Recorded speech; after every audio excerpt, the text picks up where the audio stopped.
ভাৰতৰ একাংশ মুছলমান মানুহে বাংলাদেশ আৰু পাকিস্তানৰ এজেণ্ট হৈ কাম কৰি আছে। তেওঁলোকৰ লক্ষ্য আৰু উদ্দেশ্য এটাই, অসমকে ধৰি সমগ্ৰ ভাৰতবৰ্ষখনক তেওঁলোকে ইছলামিক ৰাষ্ট্ৰ বনোৱা, আৰু তাৰ কাৰণে তেওঁলোকে কাম কৰি আছে। মিষ্টাৰ চিতু বৰুৱা, পাকিস্তানৰ হৈ দালালি কোনো মিয়া মুছলমানে নকৰে।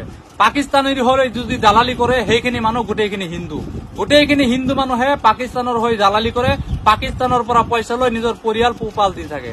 তাৰে প্ৰমাণ এই ভিডিঅ'ত সকলোৱে চাই ল'ব। পাকিস্তানক যোগান ধৰিছিল খবৰ, ভাৰতত ধৰা পৰিল সুনীল কুমাৰ ৰাম। পাকিস্তানক ভাৰতৰ গোপন খবৰ প্ৰদান কৰি এইবাৰ বিপদত পৰিছে DRDO গেষ্ট হাউচৰ মেনেজাৰ মহেন্দ্ৰ প্ৰসাদ।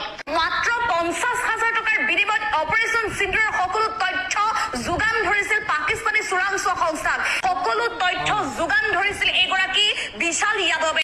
আৰু প্ৰত্যেকজন মিয়া মুছলমানে এই ভিডিঅ'টো ইমানে শ্বেয়াৰ কৰিব যাতে এই চিতু বৰুৱা জানুৱাৰটো এই ভিডিঅ' সম্পূৰ্ণভাৱে দেখিব পায় যে পাকিস্তানীৰ হৈ দালালি আচলতে কোনো মিয়া নহয়, হিন্দু মানুহে কৰে।